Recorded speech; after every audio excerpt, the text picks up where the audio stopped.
Are we live? All right, I guess we're live. There we go. All right, hello. Welcome to the 10th anniversary of the book written by Scott Schiaffo, everyone's favorite uncle. We're celebrating Vicious Dogs Attack Me in Sleepless Nights of Summer, a book written by Scott Schiaffo. I illustrated it. And normally on these nights, we were scheduled to do a show called Afterlive tonight. That's been delayed because you know how everything is delayed now in the future. And now we're just sort of putting some specials with me as a live person in the place of the puppet thing. So tonight we have one of my best friends in the entire world, Scott Schiaffo, with me. We're going to talk to him. We have some guests that I don't even know who are planned that are going to pop by, and we're just, hey, Carrie, how you doing? And we're going to do a lot of really cool things. We're just going to sort of mess around, have some fun. Me and Schiaffo have been through a lot in 10 years with this book. That's sort of it's the book that sort of started our relationship. We became friends like right around that time. And I started working on the book, and we just, artistically, we just sort of linked. And, it's just been really nice sort of having him as sort of a great friend and a great partner at times on some amazing projects. And this is sort of the one that started that and has a lot to do with even where I am right now. So I don't know. So without further ado, I'd like to welcome, hopefully I can do this right now. I have no word because we were a little late tonight because there's always technical issues, and we had an issue with a video that we were going to send you guys to watch tonight. Well, he was supposed to send so that you guys could watch tonight. And so we're a little frantic last minute, but that should sort of even out. I'll be able to breathe again. I'll pop off camera and hit my vape for 5 seconds, and we will be happy and get going. But let me see. So, Joe, is it possible to bring Scott on, or should I just keep talking like a nervous wreck? A nervous wreck. You're doing great, brother. Hey, everybody. Welcome to the Indie Escape Presents whatever the heck this is tonight, which is going to be completely awesome. Let's bring up Mr. Scott Schiaffo. There he is. What is happening? You guys, man, you guys are animals. Thank you so much for doing this, really, for celebrating the book. I can't thank you enough. 10 years since it's been released. Gary. All right, I'm going to bounce out for a moment because you guys know what I'm doing. Because he, exactly. He gets to hide behind the shadows as we try to come down from the 5-second problem that sort of arose. But I think we're doing good, right? Everything is, we should have the video, correct? We are copacetic, yes. I thought I had sent the link. I was sure I sent it in a different message, but then that seemed to get sort of lost in the sauce. But I wanted the folks to see this amazing video that features all of the illustrations you did for the actual CD release, which is now kind of difficult to get because the Amazon CD on demand program is taking a hiatus. So you can get it through the website. You can get it through my website. And if you do, not only is it personalized, but a lot of the money goes to the Angels of Animals. Yeah, exactly. That's which is just awesome. But yeah, it's just the way that things are going in the media world. It is sometimes a little bit harder to get things. So if you can find it, it's still a great buy. And I think it was just, we always find reasons to work with each other too. And I think that was this great other reason was that we, and then you were putting out that CD book, and you've always loved the art being attached to this, which is just just makes me so happy because first of all, I mean, you're an amazing friend and guy, but like the book, anyone who has read this book, Vicious Dogs Attack. Excuse me, get out of my brain. Did that just? This stuff happens, man. Come on, this is live. This isn't Memorex. So, when do you guys want to play that video? You just gotta let me know. Well, to give people an idea of what's happening, if you're tuning in and you're not completely sure at all about what we're rambling about here. Hey, Libby, how you doing? Libby McDermott, the best. Hey, Ken, what's happening? Nice to see you. Thanks everybody for tuning in. Scott Meany is an amazing artist, and he took my book and illustrated the book, the initial printed book. He did all the artwork, he did all the layout, and although there's not a lot of artwork per se in the printed book, the look of it, the feel of it, he did so many wonderful little drawings within there. I don't want to call them little drawings, but he gave it became so real to me once he laid it out. You know, and what's odd about that book is that you see the color of that book now, and it doesn't seem that odd, but like that's 10 years ago. And I remember making that book that color, and I was just like, this is either going to be a hard no, you know, because it's like this salmony, orangey, bizarre color that I just loved, and I was just like, this. You put this on a shelf. Hold it up, Scott. Like any other book, and it's not yellow, so it doesn't sort of look scholastic. It just, I don't know, and I just remember the material. You know, the material just stands out because I always looked as the material as stuff that should have never seen the light of day. You know, it's stuff that you're writing in a journal a long time ago that just happens to be good. You know, that you survived through this entire situation to release, which is just insane on itself. So it becomes this very bright book almost. It's the brightest book on the shelf to me. So I was like, I remember designing that and sort of getting ready to send you. And I had like a gray version of the book that I was like, well, this is, you know, what the uncool clients get because they always wind up. But you didn't pass on the orange book, and we just, I guess, worked together since there forever. You know, because it's almost. That color reads so differently to different people. It's just a bizarre color, right? Am I wrong about that? Not at all. In fact, it was hard to really articulate when you came up with the basic design and the layout, just how fully realized it had become. Because before Scott signed on to put the book together as a visual thing, I was left to my own devices to maybe either do my own little kind of, you know, hack job of a design. And what he did with the illustrations, and like there's even bookmarks, which are kind of hard to see with this lighting. So much stuff. Really cool bookmarks. And it became so much more realized once he laid it out like a real book. And I did, to this day, it's one of my favorite things. And I even remember, like, this is the thoughtfulness of Scott Schiaffo, which is that I remember when we were doing the design, and you were just like, we have to have bookmarks that go with it. You know, like it's just that nice sort of extra, and that's just the thing about him, man. Like it's that little above, you know, he goes above and beyond with everybody. You know, he's just a great guy. And here's this guy that I just remember, even at the end of this job, he was just like, and we need bookmarks. He's like, what sucks is that Amazon isn't going to be able to give people the bookmarks. He's like, but if I'm at some place where I can sell them or someone's selling them, they can have bookmark. You know, and the release poster you could see behind you was another really awesome thing. It's crazy that stuff is like still, you know, like is it, you know, that to me that, you know, it's just funny how everything in our, I'm going to get all kind of meta and weird, but like everything ages around us. And then not until you look at something and you realize that that's been there for that long, you know, like, because everything is just sort of in this weird stasis around you all the time, you know, and it's not until we kind of pull something out with our brain and sort of centralize on it and have a 1 hour special on a Saturday evening. Yeah, that's crazy. I've got a question. How long is that video? Do you recall?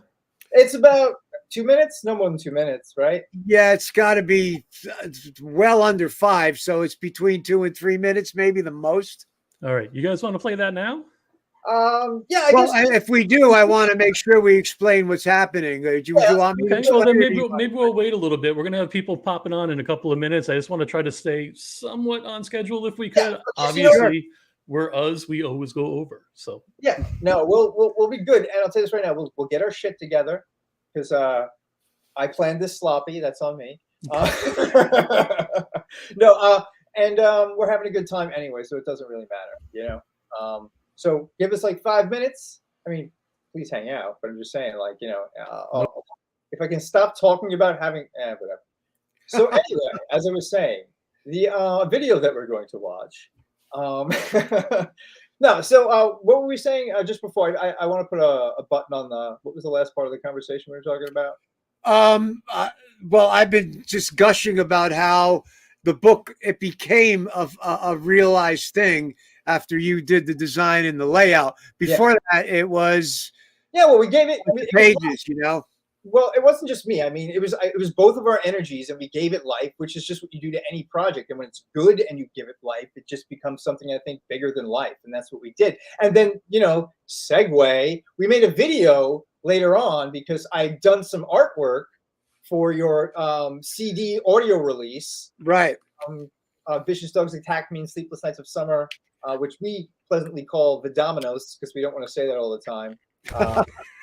But and that's literally the working title this entire time has been VDAMISNOS. VDAMISNOS, yes. But basically, I got that URL. Yeah, exactly. And basically, that's what I done basically an illustration of one of the poems live on the Indie Brigade a year ago, whereas where I actually even first met Joe Ridgely. All right, so there's a connection there, yeah.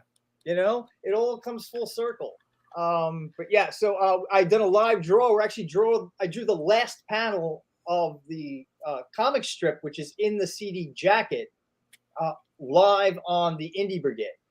And with like a camera over here, and then I had a front camera here, and it was like ridiculous. It was a lot of fun, and you got to see me curse like a drunken sailor for an hour, which I've tried to put in raps. I'll try to find a link to that as well and stick it in the description. It's actually a fun time. We all had a great time that night, and it started a lot of things. And it's like when you see where your relationships go. I mean, where me and Schiaffo go, and now where me and Ridgely, and we're all working with Joe all the time now. So it's pretty brilliant. But basically I illustrated this comic strip. It's like 4 or 5 pages. And then basically you get to the end, which is the one I drew. I drew live on the Indie Brigade back in the day, and Scott loved the drawing so much that Scott has some editing and computer skills, and cinematic skills in general. And he just sort of he edited it together, and he put some music to it. And we just sort of kept looking at it, and we can talk a little bit more, I guess, about it afterwards. But that's at least where I come in at it. Do you have anything, Scott? I don't want to just. Well, no, I mean, what it is we were looking to do something special with the CD version of the audiobook, because you've got the Audible, and then the CD was opened up a wealth of art possibilities and illustration possibilities. And Scott said, why don't I take one of the poems and completely illustrate it, and that'll be the booklet. And I think you said 4 or 5 pages, but it's actually considerably more than that. It's a really killer booklet that comes with the CD. And we took those panels and then we put them into a video, as you hear sort of an ambient bed of mood stuff going on. So, like, to me, when I saw what he did with the one poem, I wish the entire book could be illustrated, but that would take this poor man and millions of hours that unless we start selling zillions of these, there's no budget for that kind of thing.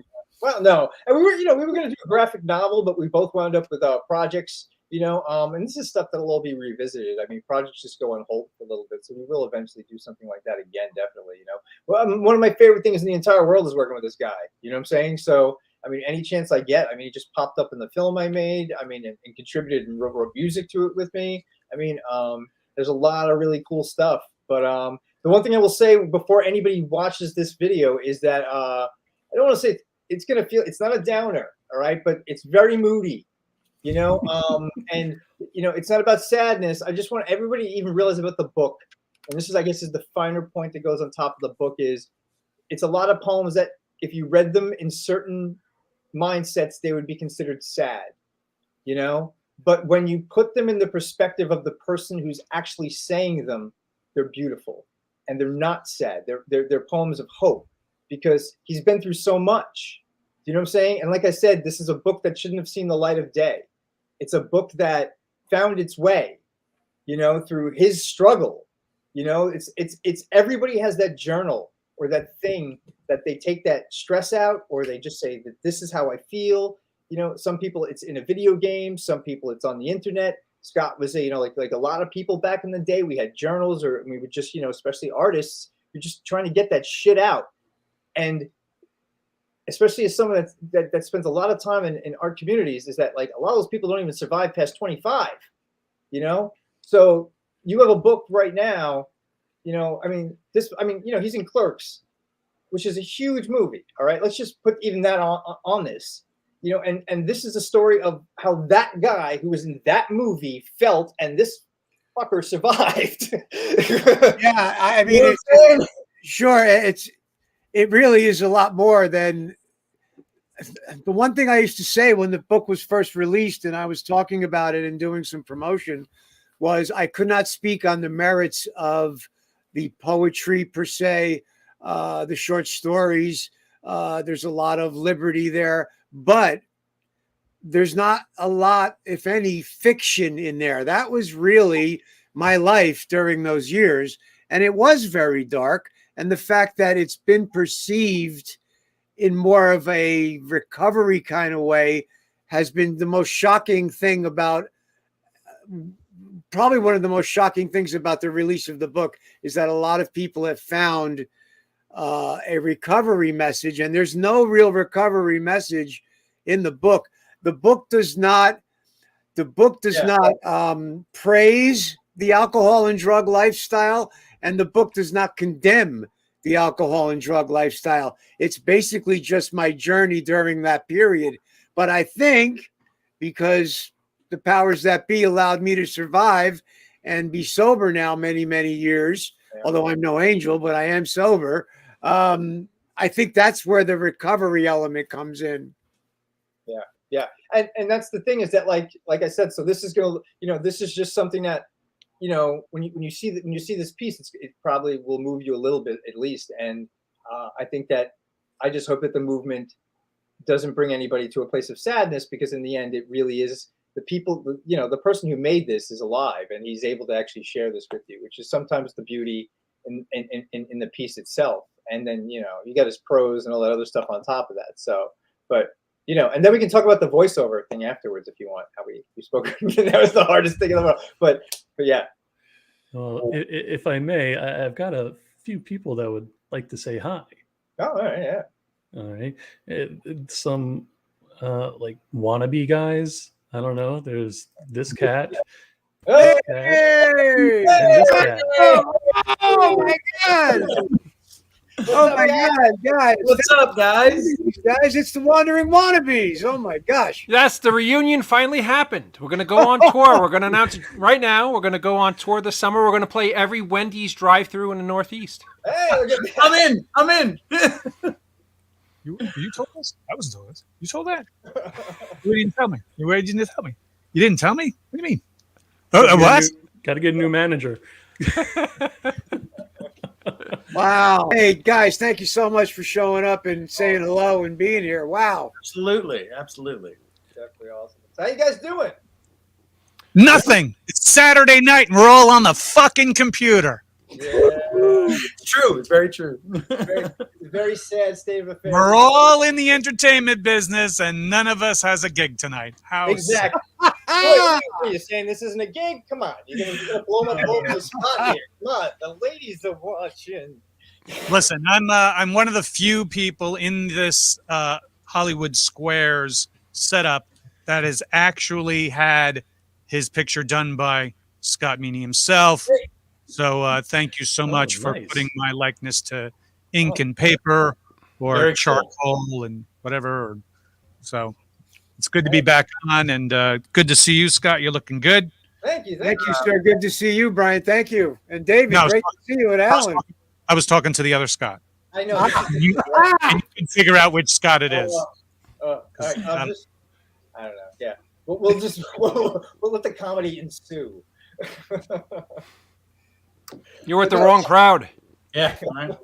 Yeah, no, but you got of Brian a while ago, because I've known Brian for about 10 years as well, because right after sort of meeting Scott and stuff, I was doing cons and stuff, and then I started working with Brian, and then I met David because I did a con with David when he was doing Mr. Hush Weekend at Fear and Wilkes-Barre, Pennsylvania, which was a great time. Alan, I just met tonight. And Right. I met him in the green room with a F curse right out of the gate. So about Indeed. some, Go in strong. That's right. And he went back and said 10 Hail Marys. So But yeah, guys, thank you so much. This is awesome. Holy, brilliant. Yeah, really. Thank you. It means a lot to me. It really does. The book is the printed book is 10 years. Been 10 years this month released. The Audible was during lockdown basically, and that's almost a year and a half from now. And then we had the CD, which we're going to see the video of all the artwork that Mr. Meaney did for the sleeve, which again, the guy blows me away. He's just a you tremendous. guys want to do that now for like a reaction thing afterwards? Yeah, sure. Yeah, Sure. let's do that. Vicious dogs attacked me in sleepless nights of summer. A collection of prose, tales, and streams of semi-consciousness by Scott H. Schiaffo. Oh no.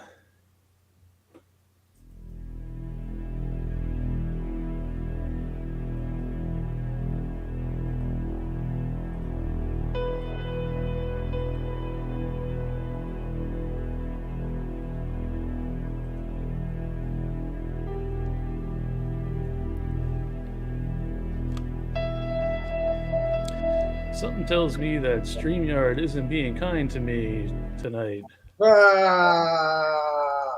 Yeah, it does. I don't think the video is actually playing. I have a title card. Hey, welcome back, everybody. Hi. Don't forget to tip your waitress and try out salad bar. I don't know. The video didn't play. So I Come on, man. Scott, you gotta have a backup. You have to have the puppets under the table, ready to come out. Yeah, now you got to do it with puppets. This was the benefit of the freaking night, was that I didn't have to go to a studio. I didn't have to, like worry about all this tech stuff and all the puppets and stuff. I was like, I'm just gonna sit in front of my home computer, Let's all pick a character. being Let's all pick a upstage. character. Nah, but Joe's probably in the background. Right? Yeah, the StreamYard gods are mad at me right now. Like the video totally went like. Excuse me. Well, the audio was playing, but it's stuck on the one frame. Yeah. That's right, folks. We're live. That's Yes, right. we are live. Which means anything can happen, or in this case, not happen. What happened? I see Hi, the- I'm Spider-Man. Why wasn't I nominated for an Oscar? Ooh. Because you're a fool. You're a Vicious fool, dogs Spider-Man. attacked me No in one. sleepless nights Here of we go. summer. A collection of prose, tales, and streams of semi-consciousness by Scott H. Schiaffo. Here we go.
Nicely done.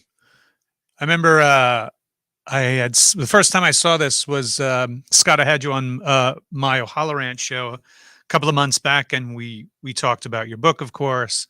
And you had sent me that video to show on the show, and I said it then. I'll say it again. It's just so engrossing. Like you cannot help but, as a viewer, just get sucked into every aspect of it.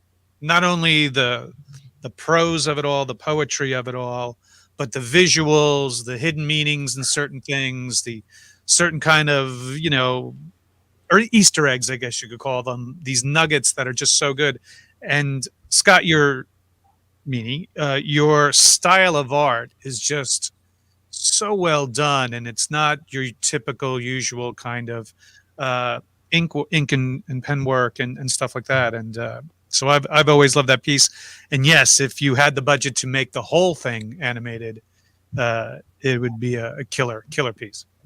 Thank you. Yeah, I mean, it's that's the title poem, obviously, of the entire piece, and that's why we chose to do it. And as much as it's not, I have favorite poems in that book, and that's one of my favorites.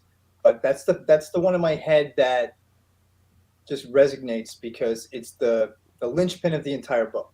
It's the feeling of the entire book, and it's about finding a visual narrative, almost like a nightmare that went along with what he, because Scott only has what he wrote, and he knows what he saw, and he says that with words. You understand? I think everybody follows, right? So that's easy. That's poetry. But the idea was to just basically do a visual form of poetry, I guess, sort of on top of it, where you're running a consecutive storyline that is sort of the meta version of his life. So when you watch that from beginning to end, what you're watching is everything lines up. Like it's all nightmare stuff. It's vampires, mummies, ghosts with the sheets. But in the beginning, then it's showing vicious dogs, and you've got the vicious dogs in there. And it's just everything, everything is sort of rolling into each other. So it was just, I just remember reading that poem for the first time and just having this, the drowning part, it always stuck out to me. And it was just like, how do you tell a story of somebody? For me, I guess what I'm trying to say, because I'm not being that eloquent tonight, is that it's the poem that was the most important poem in the book because it sort of explained the whole thing. And I think I wanted to try to get the visuals to do the same thing. So the feel of that poem to me is the feel of that book, I guess visually, Yeah. I think a fair thing to say is that somebody as honest, as inspirational, and as extraordinarily talented as Scott is, and this isn't just blowing smoke up your ass, Scott, I love you, and I think all the world of you as far as a human being and talent-wise. All those unbelievably wonderful traits you have, and to know that at some point in your life that you had to live through these kind of thoughts and fears, and that you kept these unbelievable traits, just shows what an unbelievable man you truly are, and that you're a great guy. And I'm humbled and honestly just at a loss for words to spend time with you, to know you, to see you come to like my daughter's graduation or birthday party, to see the man behind those words where you are today. I'm truly humbled that you continue to be kind and generous with your time. Nobody's nicer to their fans than you are. And I tip my hat to you, sir. I hope to one day be half the man you are. Thank you so much, David. That's incredibly sweet. I just feel incredibly lucky and blessed that I am alive and well today, because it was a good 15 to almost 20 years worth of living hell. And we're here to enjoy and have fun. And I like to joke about it, but addiction is no joke. And alcoholism especially is incredibly dark. It takes a lot of people down. It takes families down. It takes friends and wives and children. And it's a horrible disease if you're truly alcoholic. and I was alcoholic and a drug addict, on every level. But the beautiful thing about the book is that I never saw just how much it was going to resonate with people as a positive thing of hope, because there really isn't any hope in the book. But the hope is, I guess, because I am fine today. So that's where the hope is. I never saw that would happen, and I'm so happy that it did, because like I said earlier in the show, the book doesn't condone the lifestyle of addiction, but it doesn't condemn it either. So I'm very happy that people glean hope, because without hope, hope is everything. I believe that to this very day. Even on my worst day today, I hold on to hope, and I remember just how bad it once was for me. So no matter how bad my days get now, compared to, I was the Walking Dead for years. It was a tough time. Yeah. And like I said, and like what David said about what a wonderful guy you are, what everybody says about, it's true. And someone sees you at a convention, they get that book from you, or at a reading or whatever, or they start talking to you online because they're friends with you on Facebook, and they read that book and they're like, wait a minute, that guy, It's like, this, whoa. you know what I'm saying? And it just, I think that's what a lot of it is, man, because you really are just such a bright human being in general to a lot of people, and you're attached to a film that was very bright in people's lives, and they're just like, here's this guy. Everyone hears the stories about people in the arts and film, getting into drugs and alcohol, and we all know that way too often it goes the other way. I mean, and it doesn't even matter if you're a millionaire or if you have $10 and you're an actor or an artist. It's just the way that it goes, So, that it's a project that I'm just, like I always tell you, it's my favorite project I've ever worked on, because it's just something that I'm just very proud of, where, I mean, the material was great. I got to have free reign with it how I wanted to, because he's the most amazing person to work with. He gives you a lot of freedom, and he's very open to orange books. Orange is good.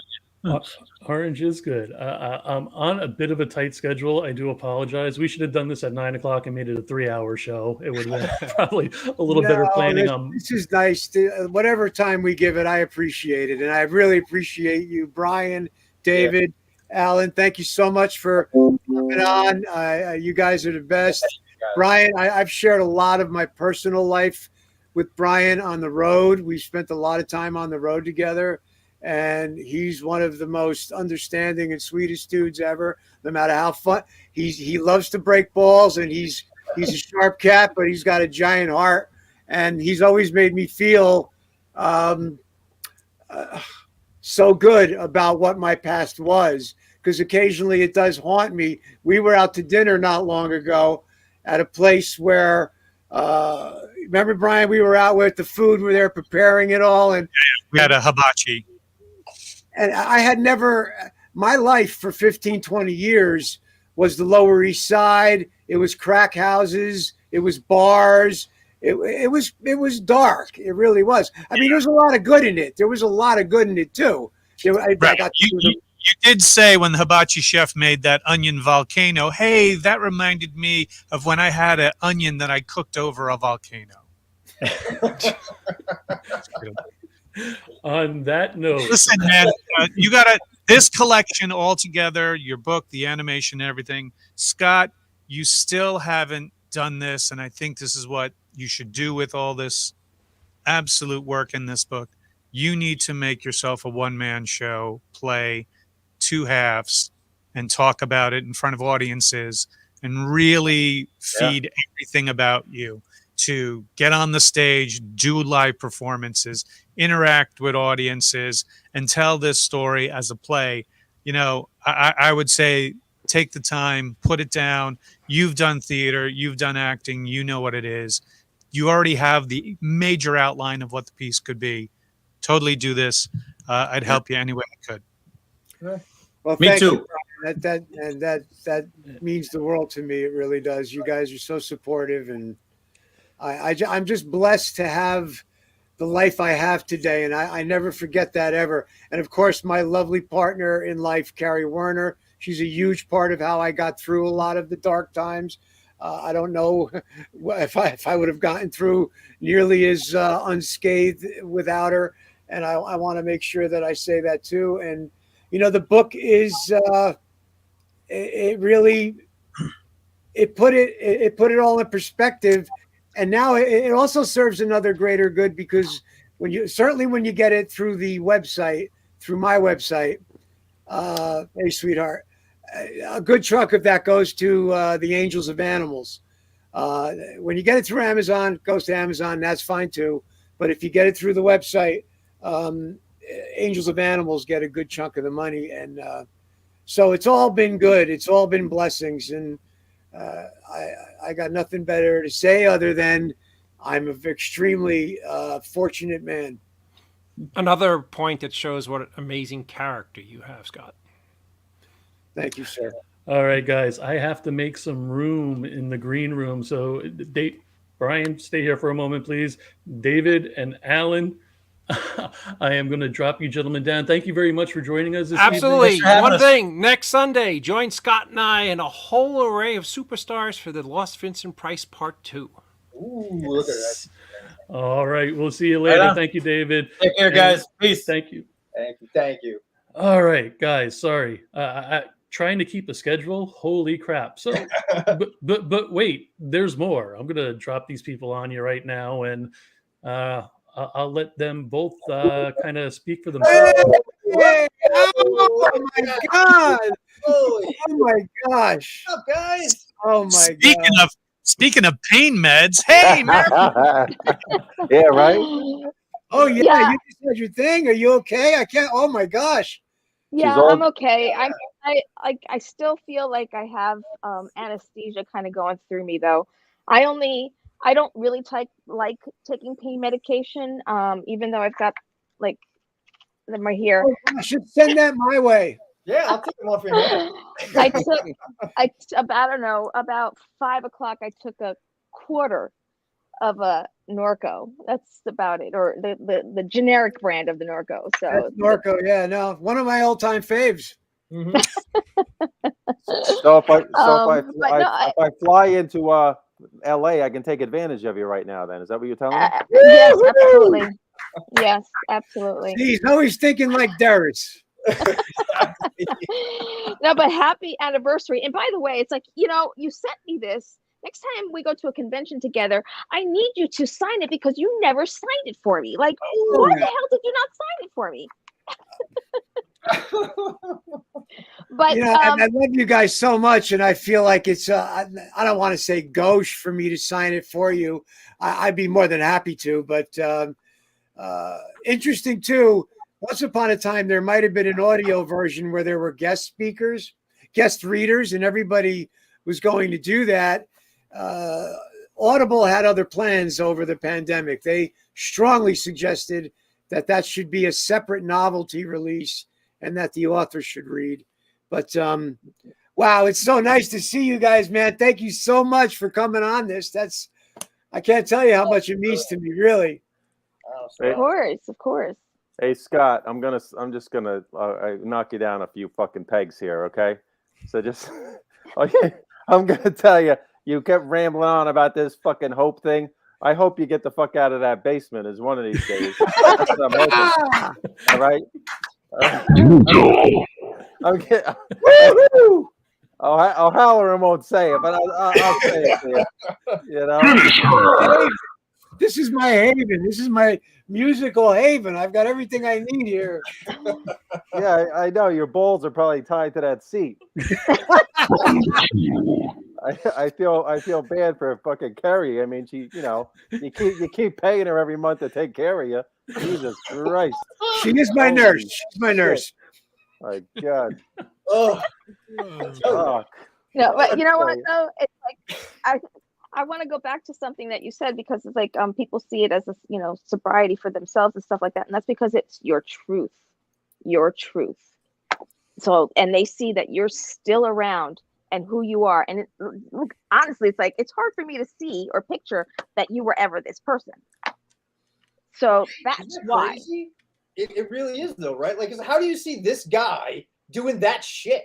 You know, and you just, I mean, he's a great guy, but it's just like, he's like, you know, but it's literal walking proof that like, it's an addiction. It's a problem. It has nothing to do really that if a person isn't broken, a person, you know, like there's just something going on inside that person's brain at the time, whether it's something they're born with, whether it's trauma. And you know what? If people around us don't understand that, listen, it's a lot easier for people to live with a pull yourself up by your own bootstrap mentality because it removes them of accountability.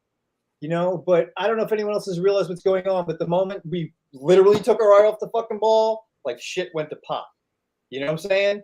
And I don't know. So Scott is just this guy who lived that, and when you meet him, you know, it's just like, how could this guy be that guy? And not Well, funny you should say that, because Joe, I think we have the next guest lined up. It's the police officer who arrested you in 1984 when you was pulling you out of a car after chasing you through 3 towns. You were still taking a hit off of that crack. Here he is, Officer O'Malley. This is your life. That kept me out of Canada. Did. That incident kept me out of Canada. Oh my God. But you know what? It's true. We talk about alcoholism and drug addiction, the stigma of that. It's got nothing to do with anything other than the disease of addiction. The color of your skin, it doesn't discriminate. Color of your skin, man, woman, child, money, no money. It's an equal opportunity disease, and it's a horrible thing. And my heart breaks for people who still suffer, because I do know what a horrible. I mean, I was being released from the obsession of alcoholism was the greatest gift I was ever given, and that happened as a result of having back-to-back congestive heart failure episodes in 2006. Had that not happened, there was a safe bet I might have died drinking, because I could not see my life with it. I could not see my life without it. And I always went back to it, and it was horrible. So something out of my control got in the way. I became a full-time heart patient. And when the smoke cleared after a few years, not only had I not had a drink, but the obsession to want it was lifted. And that freedom was something I never dreamed I would have. I used to sober up for short periods, and I was the most dry, drunk, miserable person on the planet Earth. I would walk my dog and stare at the liquor store for a half hour, watching people go in and out, furious that they could drink. I can't drink. And like, that's how miserable I was without alcohol. I always went back, and it was always instant blackout and always worse than the time before. So I just feel so blessed not to have that obsession anymore. And like I said, I'm not an angel. I mean, my doctor watches what I take. I have a lot of pain. I still have the anxiety from the heart. I'm not one of these persons that absolutely will not even take an aspirin, but I haven't had a drop of booze in 16 years. And I thank God for that, because that was really destroying me.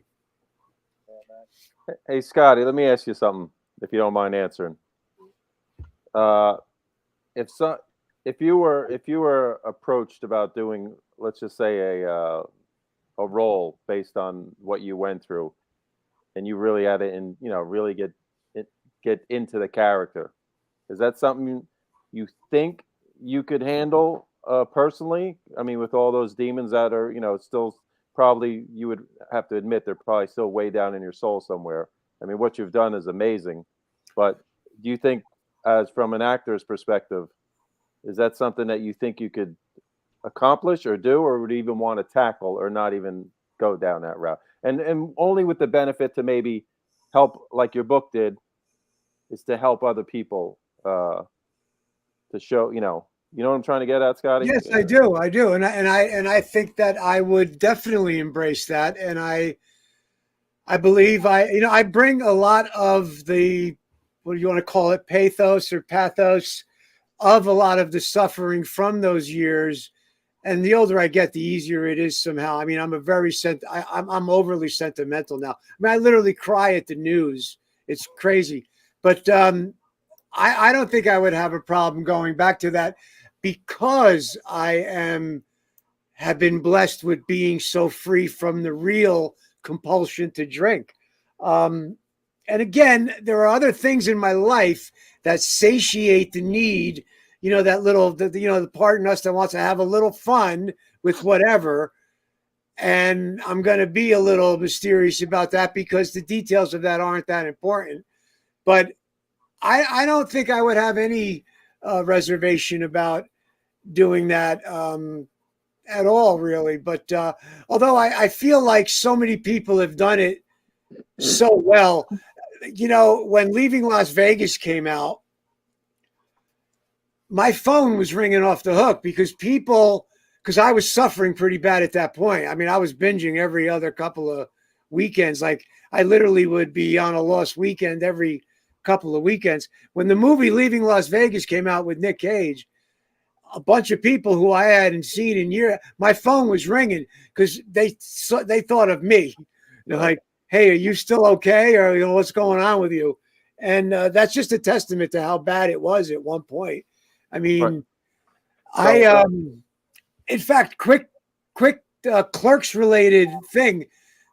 The only reason why the Chuli's Gum guy has a beard is because a week before we shot, I was off on a binge. Whenever I binged, it was days and days of no shaving or showering or anything.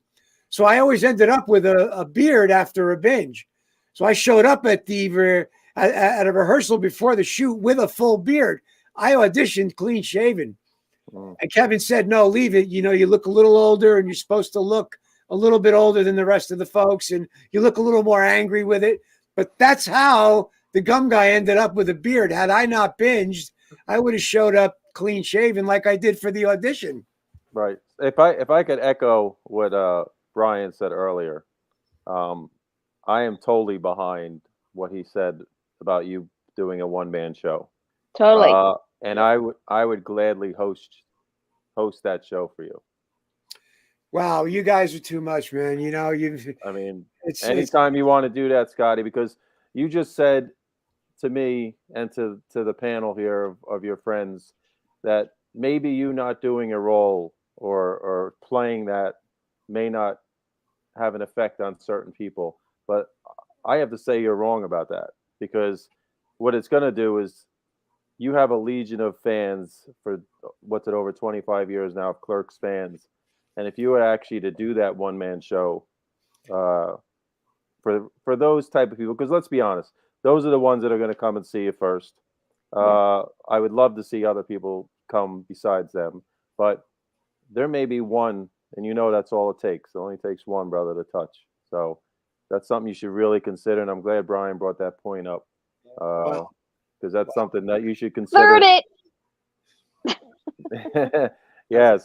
Yeah, I mean, I can actually see that with lighting and him walking around in my head doing that. Yeah, no, definitely. Marriage of the material, and it has been pushed so far, and I think it really is that content has so much life that it can just keep moving through mediums. Listen, it could be staged, simple black box style, couple of chairs, couple of cubes, with a screen that has all the graphics behind it to change the different times and different eras. Very simple, because they're not there to see the excellent sets. They're here to see your story. Hear you tell it from you. You're not no actor telling the story. You're the real guy telling the story. And I just threw it out there because that's the one thing I think still this project can bear out and be a huge help to people who haven't quite caught the knowledge of, that some people can get out of hand and it's not only affecting their lives, but the people around them's lives. And people don't realize how someone's choices, the person doesn't realize that their choices isn't just affecting them, it's affecting families and relationships and acquaintances. Even how you treat, when you walk into a liquor store kind of thing, or if another drug of choice. So it's the type of thing that if you got it on its feet And I think for you, it would be incredibly uplifting to be in front of an audience again to tell the story. Because it's not like, oh, if you forget a line, you don't know where the story goes. You know where the story goes. And, you know, doing two acts of this and starting it to where, you know, you were a good kid and had a great life and, you know, had, you know, rough issues with your dad and your mom and stuff, and then going into acting and then to the music. I think there's a lot to offer for a live audience if you think about doing it. So, and you have a space that maybe they could put it on. Just saying. Yeah, lots of times, you know, for people who are in that situation too, it's like as much as family members and friends get together and do their little intervention, sometimes it's that person that they do not have a connection with, but have some kind of connection that as they see as a fan, that it's like, holy shit, you know, that's me kind of a thing, and awakens them. Mhm. Well, you know, I've said it earlier, and one of the amazing things about the book, which I never saw coming, was that there were a lot of folks who got a recovery message, and I would get people would slide into DMs and personal messages all the time and say, hey, listen, you know, my cousin X, Y, and Z, and after reading that, I feel like maybe he's got a shot or he's got some hope. It really was a beautiful thing that I never saw would come from the book, because like I said, I never saw it in a recovery. Like I said, your truth. Yep. It just is what it is. It's just, you can't get away from the truth, right? Well, you guys are unbelievable, man. Thank you so much for showing up to this, and what you're saying is, it's all blessings. Everything about everything about what's happened since has been such a blessing for me. I've got nothing but gratitude, really. Yeah. Thank you guys. Honestly, like everyone who came out. I mean, it's just nice because, you know, I mean, again, like he sees it as something that basically, you know, he wrote in the dark, you know, during his darkest hours. You know, he brings me on. We barely knew each other, and we've known each other now so closely for 10 years. And now here we are having just this, you know, get together with people that I got to get to know because of him. You know, I mean, all you guys I basically know through Scott. You know, I mean, he introduced me to every single one of you. And you know, you're people that made my life, because you know, you guys, to me, you know, I grew up wanting to be a filmmaker, and here was this film that for the first time ever made it feel like I actually have a chance. So I'm going to stay in this field, you know, because when you're a kid and you're trying to make a film, I think you guys have all been down this road with a lot of fans, is that like, it's so hard to do. And then you see a guy from Jersey, you know, who's like literally 20 minutes away from me, makes this black and white film with about 450 fuck words in it, you know, and you're just like, holy shit, I can do that shit. I can, you know, like, and to this day, you know, the truth and how wonderfully you guys stands the test of time as well, because that film is out there and you guys do the conventions and those guys come and they meet you and they realize what beautiful people you are, you know. And I don't know, man, it has to do something with maybe Kevin collecting the kindest, sweetest, coolest people on the fucking planet. But truth be told is that, like, as much as we were talking about Schiaffo right now, every single one of you right here, you're all wonderful people. That's right. These people really are the huge blessing that I got them as professional peers, and I could also call them friends. Wonderful people. Yeah, definitely. Oh, thank you so much, guys. Honestly, like for spending your really.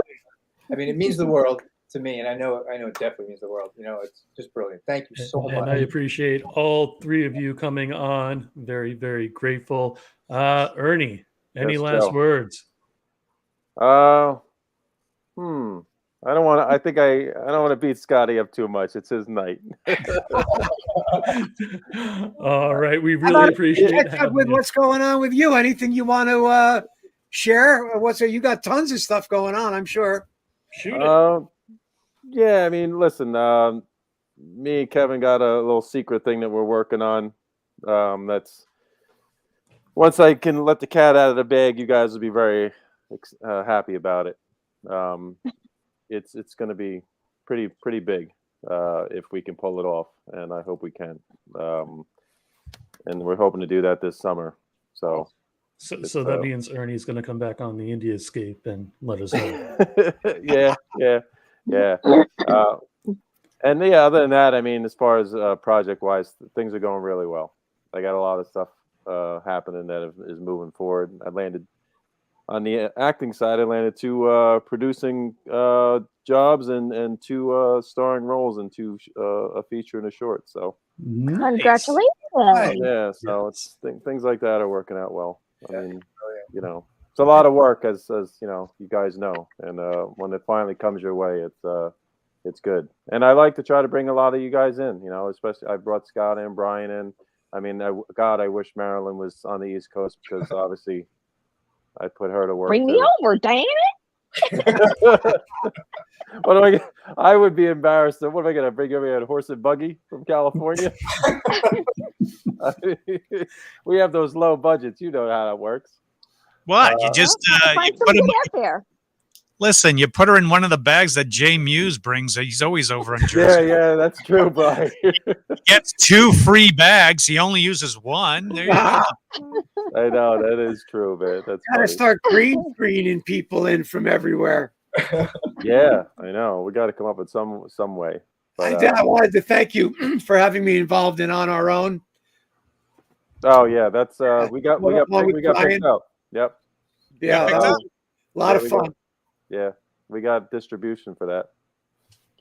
Yeah, that's huge. First time I'm hearing it. By who? Yeah. MVD Distribution. You may know them as Who Got in Bed with Kevin and Malcolm. They released the Clerk documentary, but they also it's never good to say VD and getting in bed at this. Yeah, I know.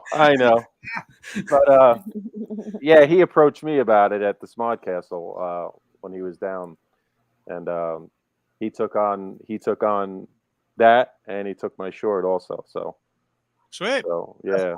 So, I look forward to people seeing it. Yeah, once we get it out there, I think we'll probably make an announcement soon when it's going to get, the sitcom's going to get released. I mean, we got the 6 episodes, and Brian's fucking awesome in it. Scotty's awesome in it. There would have been something for Marilynn if she lived in Jersey, but we'll have to do, Marilynn. We'll have to write something where we can Skype you in or Zoom you in. There you go. Or something like that. Charlie's Angels. Yeah, right, Scott? Yeah. Yeah, so come up with I don't know why you just don't have someone out there shoot some scene for her and just fold it in. That's true. Who do I trust out there? Literally where she's looking off camera and it looks to someone in camera there, as long as it's general foliage, whatever. Ryan is out here. Who? Ryan. James. Oh, Ryan James is out there. That's right. He could shoot it. Yeah, that's true. And Marilynn, I wanted to ask you too. Didn't you shoot a film a while back? Didn't you do something? Give me a little bit more information. No. Your own project. You did your own project. Oh, the 3 shorts. Yeah. Right. Yeah. There's just like a lot of stuff with that. Actually, one of the 3 did win an award at the Chandler Film Festival recently. Nice. Letter from God. Oh wow.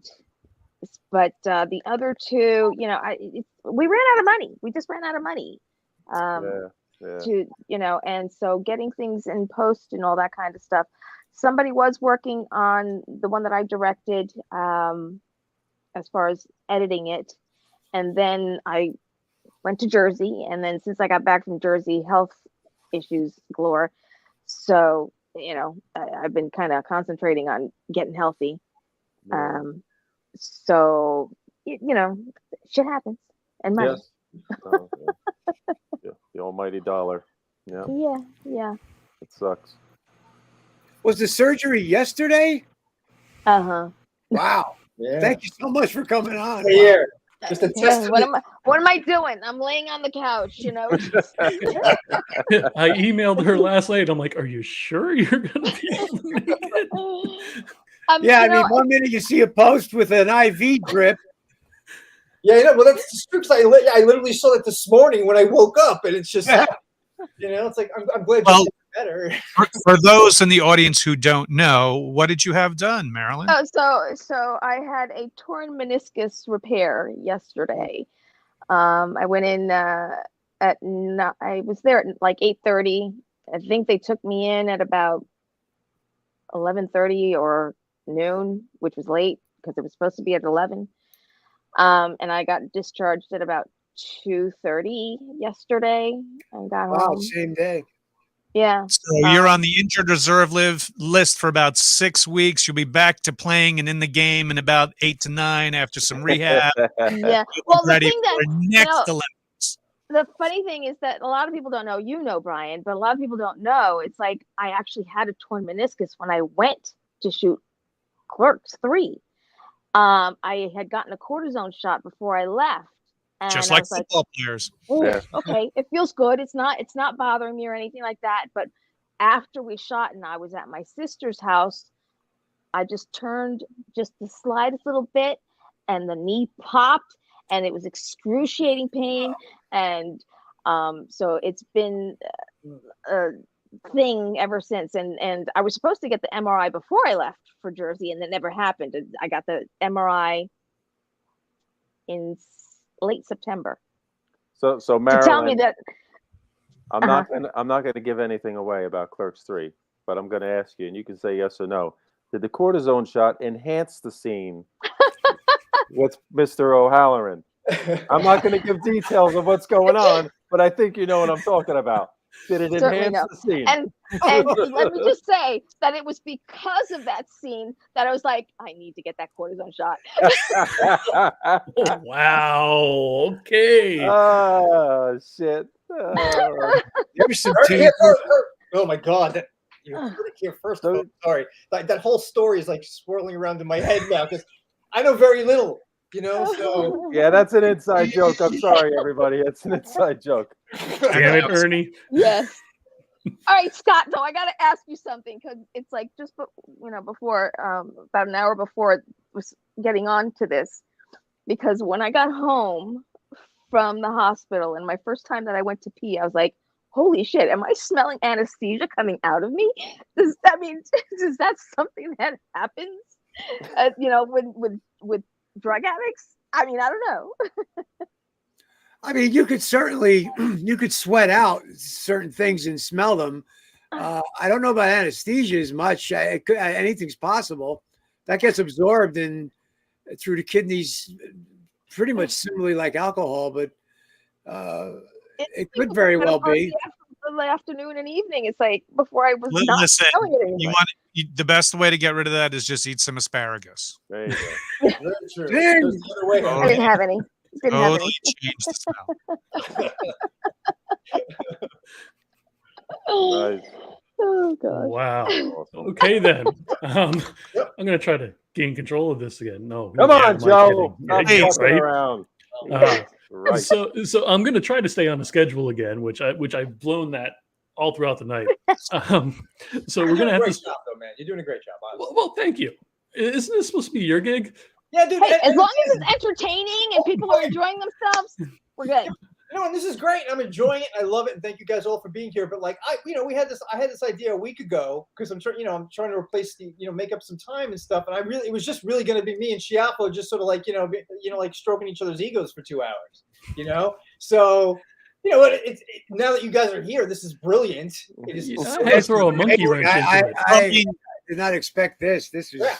Thank you so much, guys. Wow. This is a killer. That's how Joe messaged me in Facebook. He says, "Hey, there's going to be 2 guys stroking. Do you want to get in on this?" And I was like, "Oh shit, I want some." And he said, "Not unless Ernie was involved." And then I was like, "Oh wait, this is too much of a sausage fest. Let's get Marilynn in this." But doesn't she have a surgery? Fuck it, it doesn't matter. She'll come on. She's got great smelling pee. That's right. He's going to be the current person we're going to talk about who's on drugs. Everyone's on cortisone. It'll be brilliant.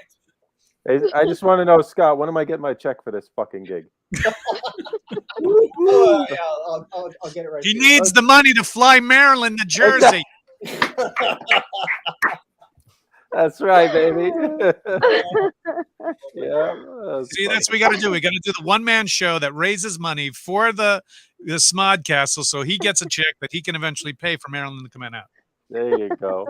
And it all comes Nice. full circle. That's right. That's right. Brilliant. Thank you, Scott and Joe, for having me on. I appreciate you guys having Thank me. you so much. Thank you so much. And what do you got going on coming up? I have a bunch of things. I'm going to be in a land that at first denied the Scott Schiaffo to begin with, Vancouver.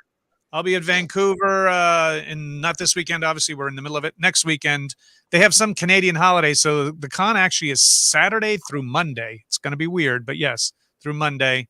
If we can get through that trucker blockade, and then all the dates you see there, pick a city, we'll see you there. There's a couple have been added since this graphic's been made, but the good folks at Fan Expo have brought a bunch of us on. Nice. Awesome. Wait a minute. Where's the pics of your socials? Oh, sure. If you want to follow along what I'm doing, the best way to do it is these shots here. You can see me on Facebook, the Brian C. O'Halloran. YouTube channel is the O'Halloran. Twitch TV, Brian C. O'Halloran. Twitter and Instagram, Brian C. O'Halloran as well. Well, we thank you, sir, for joining us, and we look forward to the O'Halloran again. When is that coming back on? Yeah. It's going to be coming back after Vancouver. The past couple of months, there have been some geographical things happening with me. Although this may look exactly how I had it before, I'm actually in a whole different house. So same neighborhood, different house. So you moved further away from David, I hope. Technically, he's by car 56 seconds away from my house. Oh my god! Oh my gosh, you're closer. Technically, we're each other now. So, Oh, you could do worse. That Madison guy's a great guy. Weak True. him, but he's a great guy to have in your corner. so next time you're up this way, Scott, you got to stop on by to this place. Oh, absolutely. Wow, I had no idea. I mean, Yeah, I was keeping it hush hush. We were Sure. we were once September came around, we were put on notice that the owner of the house was selling that house, and we were going to buy it, but then they were like asking for a silly amount of money, and we were like, no, that ain't happening. So we found another place. awesome. So I get a new tour when I come out and visit. You do. Yeah. You I mean, do. Chateau O'Halloran prior was a super cool place. I'm sure this place is just as cool. This place is super cool. It's better cool. Well, you guys know how to do it, man. You and Diana really had an awesome place. But I decided to set this exact. I literally took pictures when I was Yeah, packing you'd up. never know. Put it all up again. That's great. Yep. Nice. Brilliant. Brilliant. All right, Brian. We will see you next time. Thank you again for joining us. It's always a pleasure. Bye, guys. Take care, Brian. Bye. All right. Guess what, Marilynn? You are on the hot seat. What do you have going on? Recuperating. Recuperating. and hopefully hearing, because I had a really cool audition Nice. last week. Was it last week? Yeah, I think it was last week. Like big, and I can't say anything. Oh wow. She's part of Marvel now. Come on. Would have been But, better if you said DC, but whatever. Oh, it's all right, Joe. Yeah. I don't know that it'll become to anything, because it's like sometimes I look at these auditions that I get and I'm like, all right, I'm going to kill it. I want to kill it, but I may not get it because I may be too short. No. Wow. Wow. So where can the folks find you on social media? So Instagram, Facebook, and Twitter. Facebook, it's actually, I do have some additions that I can actually make on, because I have my page, my fan page for the overage. And I'm kind of behind on adding people onto the regular one, because I actually do have some room now. But Marilynn Ghigliotti, and Twitter is that Clerks girl, but I think you can find me with Marilynn Ghigliotti as well. Nice. Great. Thank you. It has been an absolute pleasure. Thank you for joining us this evening. Thank you, of course. That's like Amazing. I anything. can't believe you just had surgery. Yeah, Yeah, she just wow. got her knee cut open and she's here. I know, but she's bright. She's light. Complexion looks great. Come Well, on. it's that quarter of a pill. Thankfully, I am like not in pain. Like I'm You gotta hobbling thank the good around. people at Norco. Exactly. Tonight's sponsored by Norco. I only had I had half of one yesterday and a quarter of a one today, and it's like, and that'll probably be all that I'll take. I don't think I'll be taking any more because I honestly do not like taking medications in that vein. So unless I'm really, really in need, but otherwise I'm not in pain. I'm tired because I think I still have anesthesia in me, and but yeah, I'll be kind of just taking it easy. Maybe do a couple things here in the house, computer wise and whatever, but just taking it easy. Go get some rest. Marilynn, I just want to let you know I had that same surgery a few years ago, and I got off the pills in 2 days because I just couldn't. I don't like that feeling, but I don't either. The thing that saved me, and where I didn't have to take any real drugs, a little bit of Advil. I don't know if they gave it to you, but there's an ice machine that wraps around your knee through a cooler. No, they didn't give me shit, but I've heard about that. That was the lifesaver. Hands down, the lifesaver for me. Keeps the swelling down, it keeps the pain away, and then do that rehab. Don't fuck up with the rehab. Well, I've been going to physical therapy now for about a month because I have something with the shoulder and the ribs, and so I've been doing occupational therapy and physical therapy for that, as well as my legs, because the other leg was kind of suffering from the other leg. Right. So, and I love the place over there. They're really taking care of me. So I took this week coming up off, and then I start up again the following week with physical therapy. Well, good luck. You look great, though. Thank you. What is that ice thing though? That ice machine, whatever. It's. I'm not sure what it's called, but if you go to the pharmacy or call somebody, it's basically just a wrap that goes around your leg that has a hose to it. The hose goes into an ice cooler, and it has it circulates. Yes, it has a pump, and I've been told about that. It's really amazing. It's a lifesaver. Okay, mental. Stick it in there. Okay, but thank you so much for having me on here. Thank you. It was a pleasure. Thank you. We'll see you next time. Yes. Thank you. Such a sweetheart. Ernie, you're on the spot. Yes. Again. Dun dun dun. Buddy. Hey man, I didn't say before, but Scott and Scott, congrats, man. That's a big achievement for what you guys did, and Thank you. It means a lot to a lot of people. I mean, I'm not from that world. Thank God, I've never dealt with anything like that. I mean, obviously, I have friends, lots of friends and family and people that have dealt with that, but it's pretty impressive, brother. I'm gonna say that. I break your balls a lot, but I love you. No, thank you. You've always been very supportive with that, and I appreciate that. That's wonderful, man. Thank you, sir. Yeah, but the offer is there. If you want it, it's yours. That sounds phenomenal. That's amazing. Yeah. So, Ernie, socials or anything that you want to plug? There's only one Ernie O'Donnell, so thank God. Thank God, it's right. I'm on Facebook as Ernie O'Donnell, OD Blues on Twitter and Instagram, and then also the smodcastle.com to check out our upcoming events. Hopefully Scott will be on that roster soon. Awesome. Yeah, man, that's really it. I mean, I kind of keep it low key, but I thanks everybody for the support, and Scott, man, you guys killed it. And hey, Scott, again, Meaney there. I still use your logo, so thanks, brother. Awesome. Yes. Oh, I want Scott did my first logo for my production company years ago. Yeah. Nice. Yeah. So, very cool. All right. That's a great gig. I love that. Yes.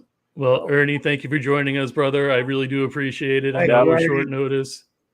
Joe, Yeah, nice seeing you again, man. Nice seeing you as well. buddy. We'll see you next time. You Thank got you it, so pal. much, Ernie. Honestly, thank you. Have a great night. Oh, awesome. But wait a minute, guys, I still have more. I don't know how much more you guys can do. That's I not- mean, does You know, anybody need I like a only know short 5 people. anybody need a short intermission or I mean, I just need to hit my vape real quick. well, hit your vape, but Grab I mean, another water. I'm joking. I'm joking. well, Scott's gonna go grab a water. He's gonna knock stuff over. Oh, he knocked the guitar over. No. 2 feet away. Oh, no. Dun, dun, dun. This is the drama for the evening. Will Scott's guitar be broken? Will it be okay? We will find out after this break. I can't believe that panel of folks. I never dreamed we were going to have folks Yeah. like those folks coming on. I'm still not fully absorbing that even happened. That was so wonderful. Thank you so much for putting this together. Yeah, no, I mean, honestly, like, I mean, it's just odd because this space was an odd, empty space. And then just how things kind of work out, sometimes it's just brilliant, I mean, it's just a great night. And thank you to Joe for obviously, lining up all the special guests and stuff, man. This has just been a really nice evening. But guys, every person I approached didn't even question anything. What day, what time is basically what they said. So, awesome. But wait, there's more. I have Libby and her monkey. I mean, Libby, Matt, and her monkey. Hey, what's up, guys? hey, guys. Hi. Look at the monkey. Are you serious? I'm trying to get ready. He is so scared. And then Ernie was talking about putting cats in bags. Are you freaking kidding me? It's okay. I try to I get wanted away to say congratulations. for one night.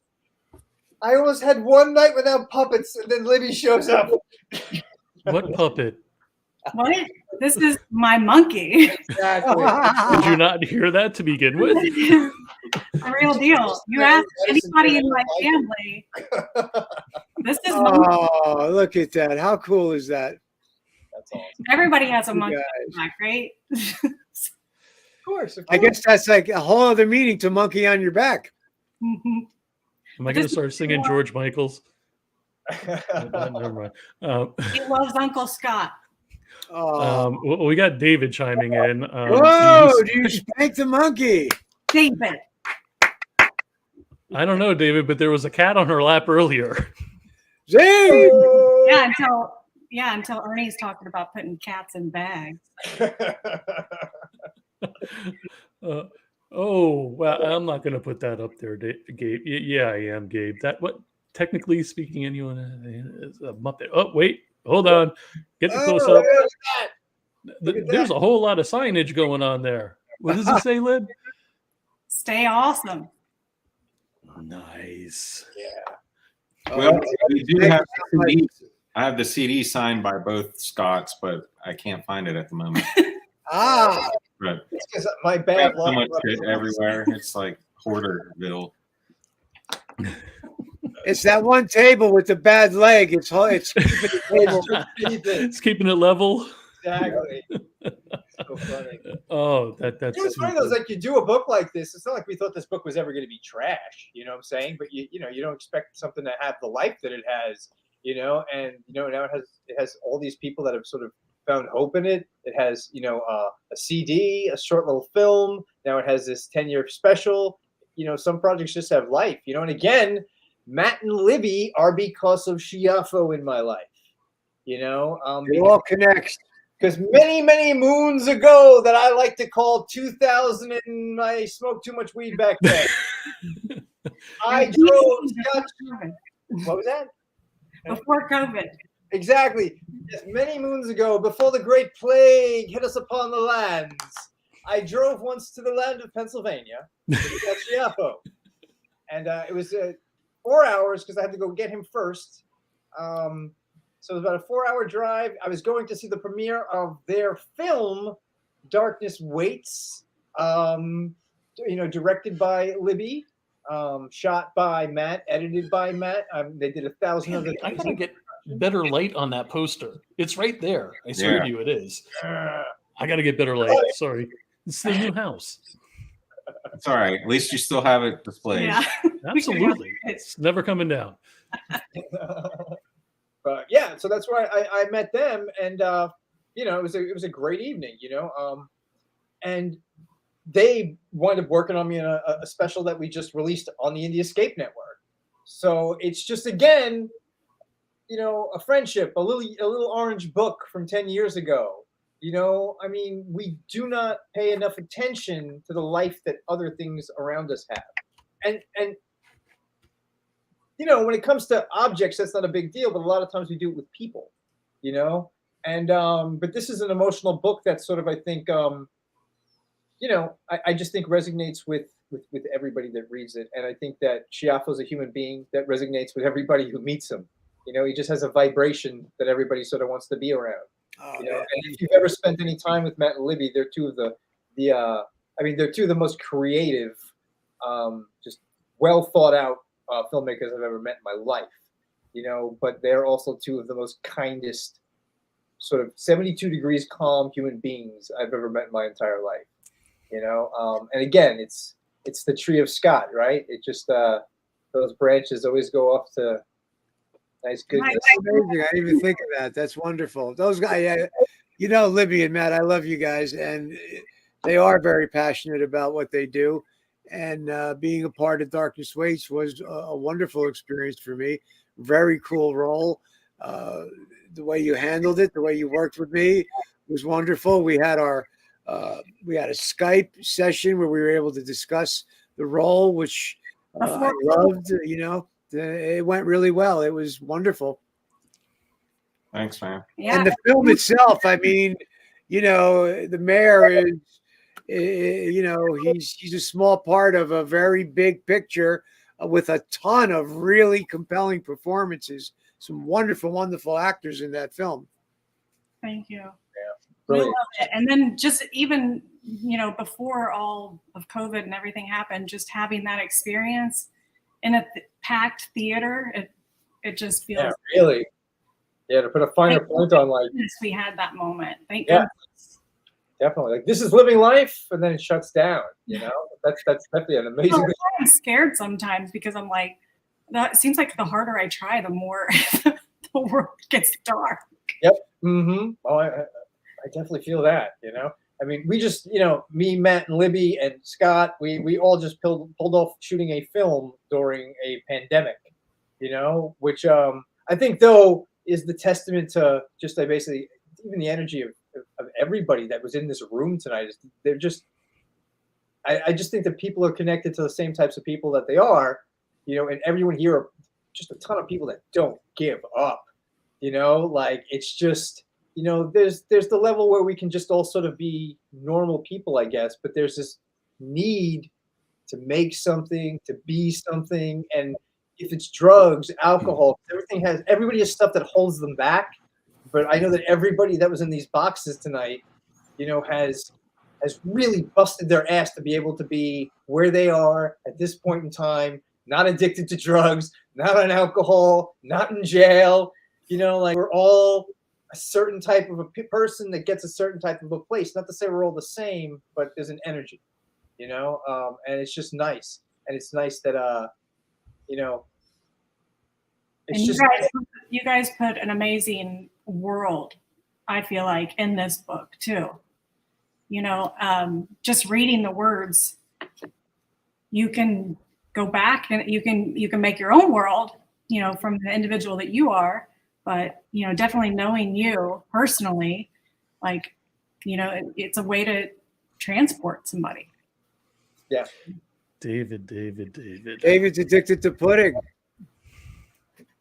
Yeah. I believe Very. Yeah, man. it's rice pudding, I believe.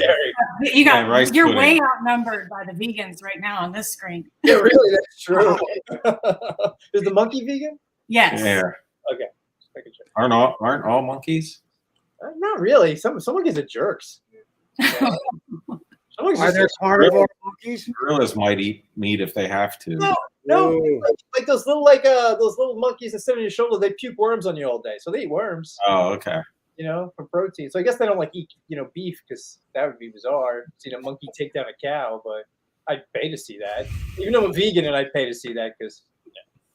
Yeah. Those street monkeys probably will eat like a burger or something if you eat a nugget. Yeah. Maybe an Impossible Whopper. There you go. I'm willing to bet you that the animals at the Bronx Zoo have eaten every type of meat there is in New York City to try because everybody has tried to feed those fuckers. And has every kind of drug imaginable. And what happens if you give the monkey a PCP? It looks like the one on Libby's shoulder then. You see Scott's Life in the 90s. That's what a monkey on PCP looks like. Oh. All right, well, guys, I've got a few more people. No! I do. So I want to give. No, isn't like I don't want them. I'm just like I can't believe there's more people. Yeah.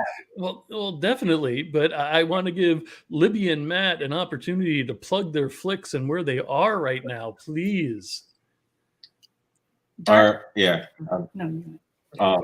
Waits and Dead Woman's Hollow. You can find them both on Tubi TV for free.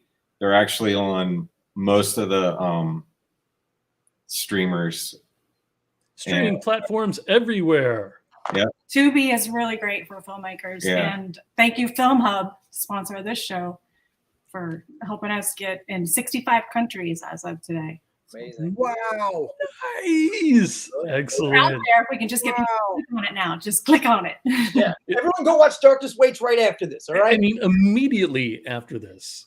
It's amazing. Listen, if you like Twin Peaks, if you like David Lynch, if you like brooding, dark, eerie mysteries that happen in the mountains. And if you were a real friend, you'd put it on autoplay and just let it play in the background constantly. And I tell my family, I'm like, while you're cleaning. Project it on the side of your house all day long. Right. And projector's like $300 now. You get a decent one. It'll play sunshine, you know, you waterproof that fuck. It'd be great. We've got great music by Kevin Yost in it. If you just want to listen to the soundtrack. Exactly. Take you through the day. Ladies and gentlemen, the marketing department of Libmatic Film. All right, guys. It was great seeing you. Thank you very much for joining us. Thank you so much, guys. Yes. Congrats on the book. Thank you. Thanks, guys. See you guys. Thanks again. Love you guys. All right. So last but not least, now it wouldn't be an Indie Escape show if I didn't pull up Indie Escape members to say, hey, all right, look at these guys. What's up, guys? wait, CJ has the book. CJ Robles. Oh man. And the bookmark. Bookmark. Yes. Stood the test of time, ladies and gentlemen. And the nice. DVD. Wow, that man is an animal. And an autographed picture. Good Lord. What else are you going to pull out your ass? Wow. It's the photo in the shower that he pulls up next that's going to freak everybody out. Is that That it? was so much fun. Wait a second. Oh. Nice. Nice. Okay. Teaching lessons. He was teaching me some lessons. I had to capture the moment. But again, it wouldn't be. You guys need to do the remake of the Gene Wilder Richard Pryor movie with that shot there. That's Right. But it wouldn't be an Indie Escape episode if we didn't have Indie Escape members on. Scott Meany, of course, is a member. Brandon's been supportive, and he's rocking his own thing now for a long time, man. And Thank Gabe, you, brother. Thank you. Yeah. Thank you. Can you guys hear me all right? Yeah. Okay, just make sure. I can't get over the hair, but we can hear you. Oh yeah, you can hear. You can't hear me, but you can hear me. Yeah. Good. Great Scots. Congratulations on a fantastic book. I'm just here to support you guys. Appreciate your support, Schiaffo. Since we've actually never met in person, so I'm looking forward to shaking your hand because, again, this just hearing all these testimonies were very inspirational. I've lost people to addiction, and to me, it's I second, third, and fourth what O'Halloran and O'Donnell were saying about the one-man show because I think it can help a lot of people, and even if it helps just one person, like that's enough. So congratulations to you for fighting your demons and still doing that.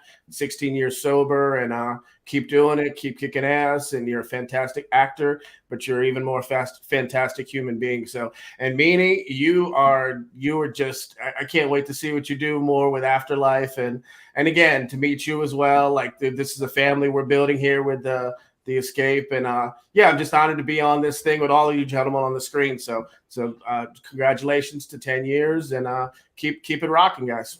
Thank you so much. Thank you, Brandon. That's very nice, man. Wonderful. Thank you so much. Honestly, thank you, all of you guys for showing up tonight. But yeah, really. I wanted to say, you know, when David had me in tears when he was not just talking you up, but like you know, like honoring you, Scott.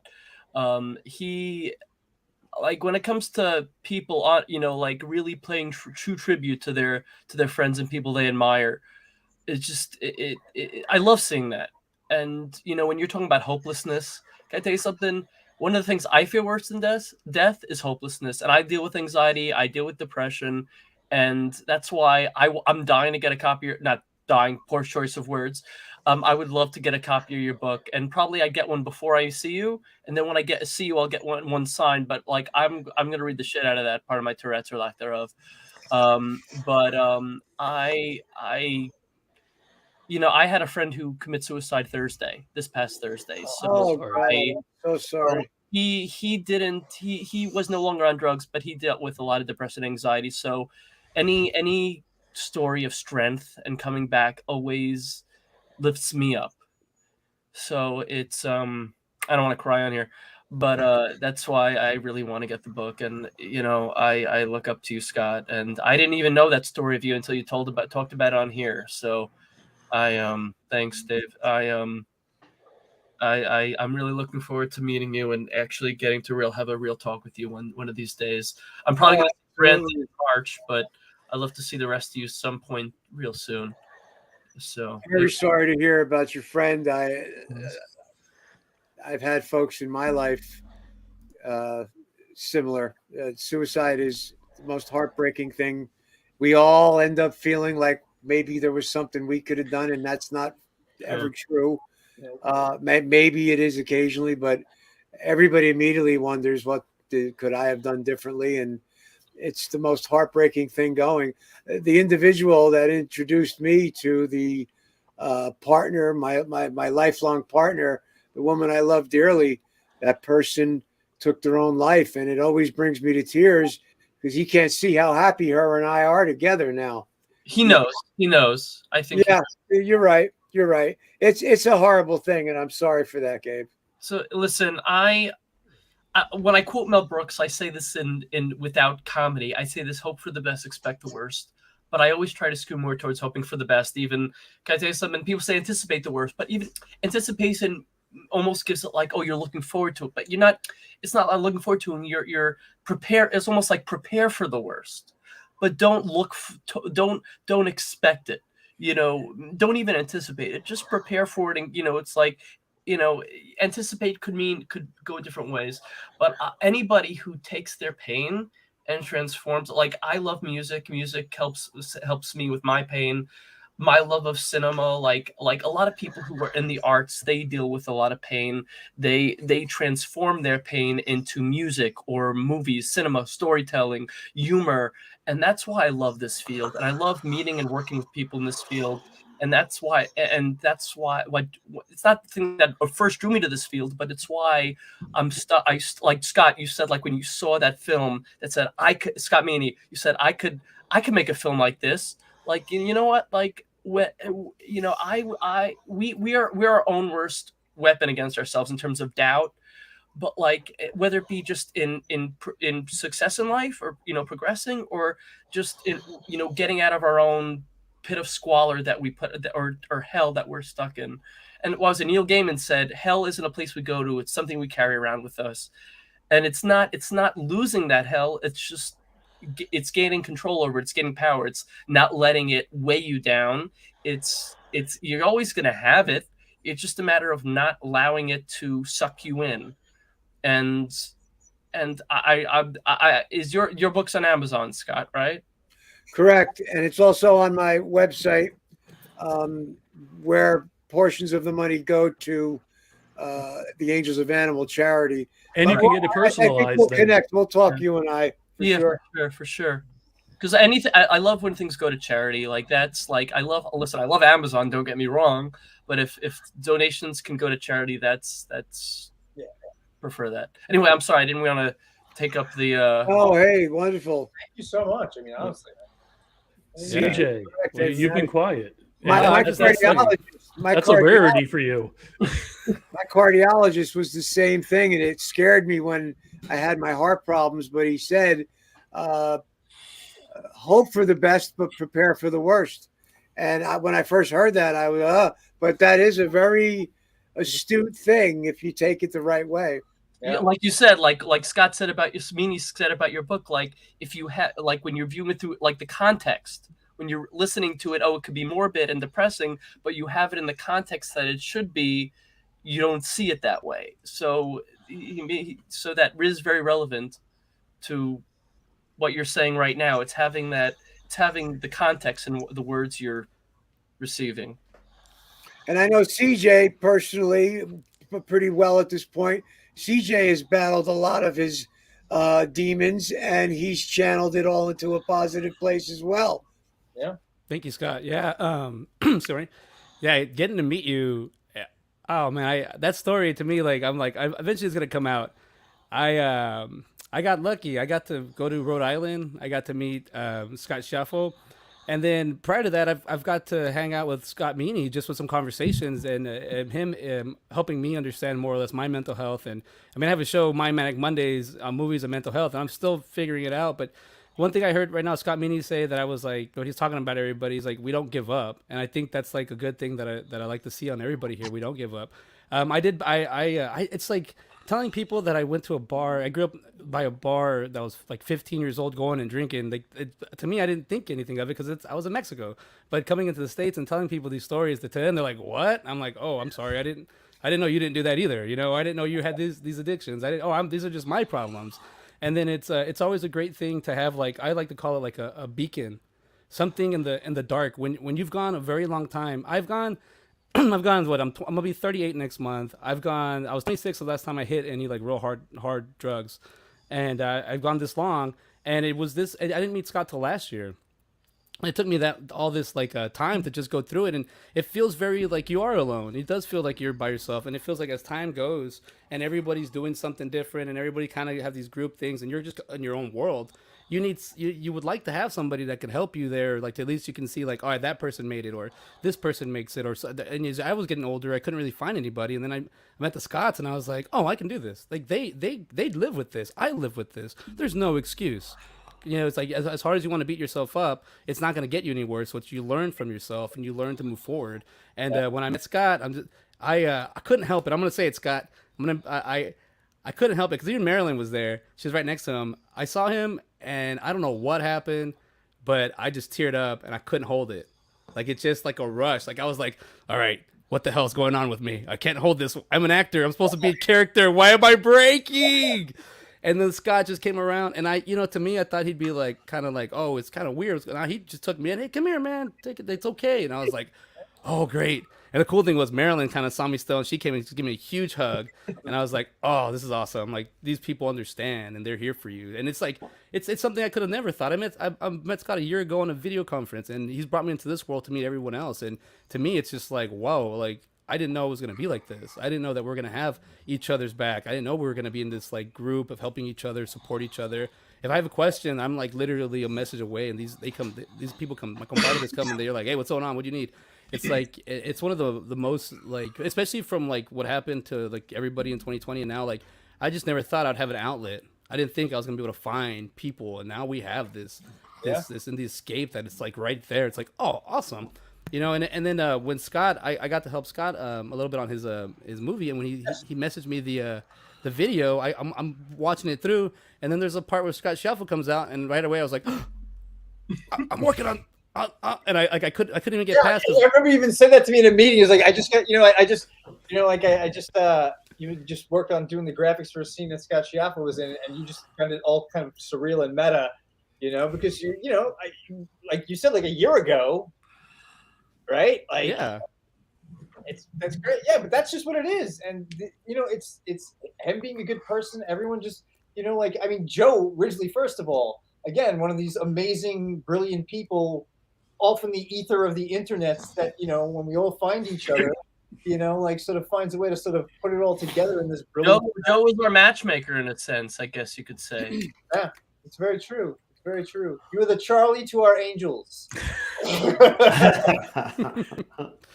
Thank you. See there, Dave Madison with the advice. Any of you can read out $79.99 a minute. Wow, damn. I think Chloe the Psychic is a little cheaper, not by much, but I thought she was psychotic. Oh, I've been reading that wrong the whole time. Yeah. One thing I do got to say about the book, other than like just the illustration as you go through it. I mean, I have the CD, so I play at the same time, and I'll go through it. There's a thing I love about it. Like I called it like a memoir. There's like memories to me for Scott. As I read these, there's a lot of relatable material for me. There's like I can literally just like right now I just pick it up, I grab it. Oh look, another Schiaffo in there. I pick it up, I grab it, and then just read anything that I can, and I'm like how do I know that I've gone through that before? How do I know that this exists? This was made 10 years ago. I barely found it like 6 months ago, and I'm happy that y'all made it because if you didn't make it 10 years ago, this wouldn't exist. And I mean, for all accounts, this is like huge for me. This helps me work out on certain things that I'm working with. That's phenomenal to hear. It's phenomenal to hear that because I did not expect that. I said that earlier in the show. It was written, it came out 10 years ago, but the body of the material was written late 80s, early 90s, during the time I was shooting Clerks and doing other film work in the 90s. And I was living an insane lifestyle. But when it touches people in a way that's positive, that's amazing to me because it really was just a collection of fairly dark memories and stories and poems. And the fact that people get a positive reaction is such a blessing. I never saw that coming, and it's wonderful. So thank you for saying that, CJ. Yeah. I mean, it was also cool just when you're at your booth, seeing people like come up to you and talk to you, and they're like, "You've helped me." I was like, "That's like every like I don't know 10 minutes, somebody would just want to shake your hand." Where I was like, "Oh crap, that's like to me like I like to go and hang out and talk, but just the fact that somebody came up to you just to be like, I just want to shake your hand, I appreciate you. I was just like mesmerized, be like, there's just people just respect you that much. I was like, holy crap, that's insane. It's a blessing. It's a blessing I never take for granted ever. And a tremendous amount of that is thanks to Mr. Kevin Smith for making an insanely crazy, wonderful, little filthy black and white film that has gone on for decades. And the people that really embrace that film are really genuinely very open-minded, usually very much accepting type people. And I couldn't have asked for anything better as a character actor. Yeah. All right, I'm gonna have to ask something embarrassing of everybody right now. Can everybody kind of smile so I can get a thumbnail out of this? 1, 2, 3. Awesome. All righty. That's something I need. Sorry. But I just want to say something to Scott though about what he just said. Yes, praise definitely to Kevin for bringing Clerks and continuing that universe. But again, if people respond to artists and creatives like yourself because of the type of person that you are. Because sometimes you go to these things and not everybody is as forthcoming or as welcoming as you were to CJ. So you give out great energy. So your fans will give it back to you. So give yourself a pat on the back because that goes a long, long way with a lot of people. And that's why you have a legion of fans, Scott. So just so you know.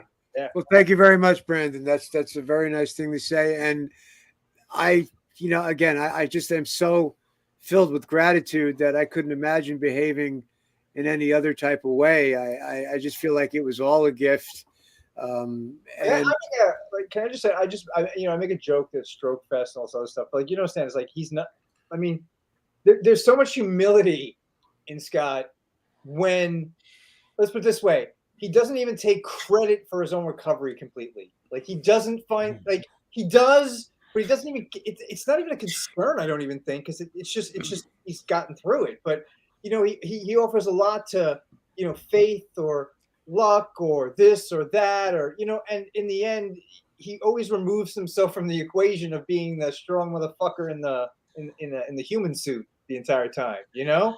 So, I mean, Thank you, man.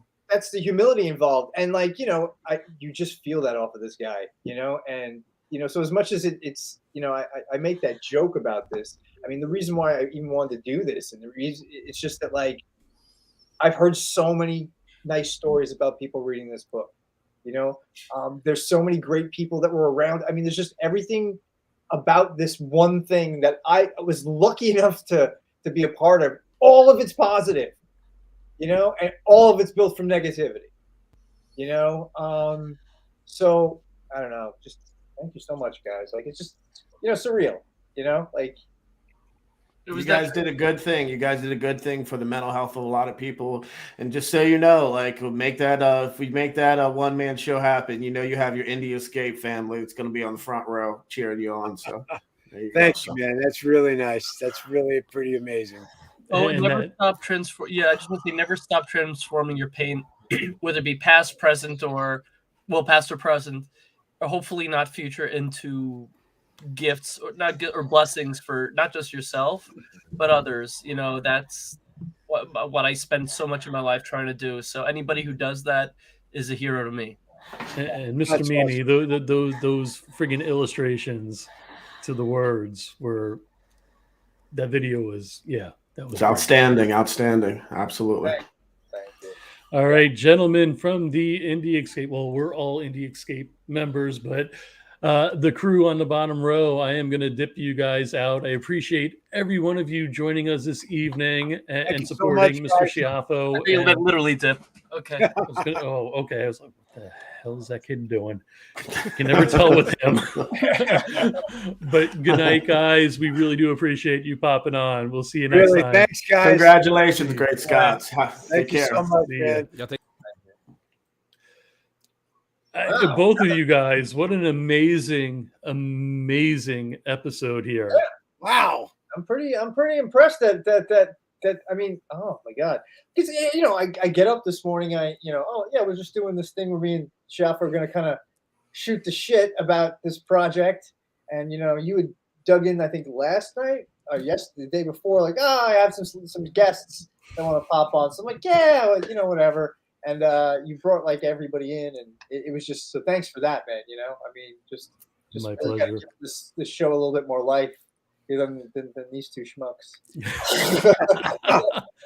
Yes, thank you so much, Joe. I mean, Dave Madison, who is he's another conduit to positivity and networking people, and you know, he's connected me to a ton of great stuff, and he helped me get into Canada legally.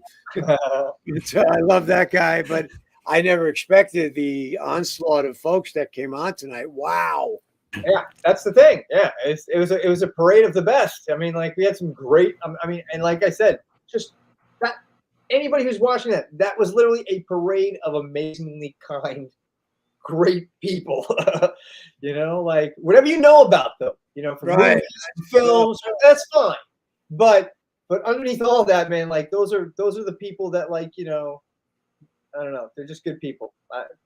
Like I said, they didn't hesitate for a second. Date and time, tell me, okay. Yeah, wow. That's amazing. That is. So, all right, guys, we're going to be closing this out. How do you want to close it out? Well, how do you feel? I just want to say thank both of you, obviously, and thank everybody who tunes in. Thank the Indie Escape. Thank my lovely partner, Carrie Werner, for being there. She told me, stop scratching your beard, and I can't stop scratching my beard. Again, I just feel blessed to have all of these people in my life and to have the life that I have today, because technically, you know, I've died like 2 or 3 times already, and that's not a joke. So it's amazing I'm here, but it's even more amazing that things have turned around into such a positive, creative, wonderful life. So it's all good.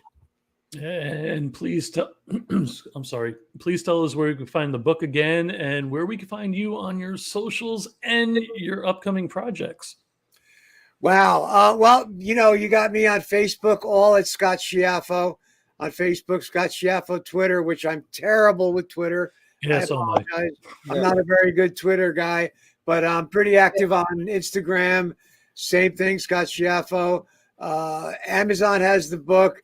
My website, scottschiaffo.com, has a link where you can get things personalized for the Angels of Animals. Not just the book, but there are a few other things on there from my magnanimous castmates as well. And the money goes to the Angels of Animals. And then you can see me whenever we do the show with David as his unofficial official co-host. So, can't complain. I got a lot going on and it's exciting, man. And no release date yet for Clerks 3? A date? No, I know it's next summer. I'm like 90% sure from what I've heard. It's going to be next summer. And I think there's going to be not only the tour, Kevin will be touring it with different cast members. I love you, sweetheart. Thank you so much, Carrie. I don't know where my life would be without that woman. She's the greatest thing in the world. And I mean that from the bottom of my heart. No man has a failure who has friends. There you go. That's our motto. That's something David leaves the show with every week. But no date. I know it's next summer. There'll be a tour, and there'll also be, I believe, a Lionsgate theatrical release as well. So we'll see. But also got David's movie, which I know is in post-production now, and you'll hear more about that on the show with David soon enough. Oh, that would be that werewolf movie. That wacky werewolf movie called the Tom Petty album.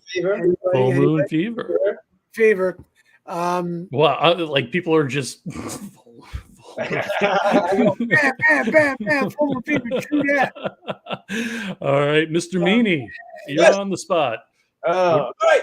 So, thank you for showing up tonight. Whoever is out there in the universe watching, we had an amazing show because some amazing people came on, and I have an amazing friend. I don't know how much I have to do with all this, but it was a great night. I'm glad that this book was a part of my life. I'm glad it still is a part of my life. I don't know really what else to say. I'm a little bit floored about everyone that came on tonight. It was pretty cool. But I don't know.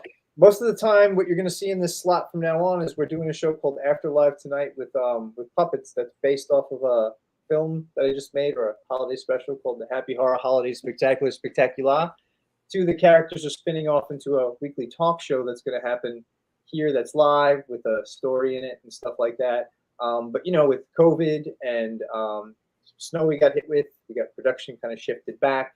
And I'm just trying to put some stuff in the place instead of having an empty night because Joe was looking to do 7 nights a week of broadcasting, and I really don't want to throw a monkey wrench in his plans because I did an overly complex idea for a show. But that will be coming soon. Next week, maybe I'll have something else for you guys. But I just like to have this space. And, I didn't know what this was going to be tonight. I just knew I was going to have my friend on.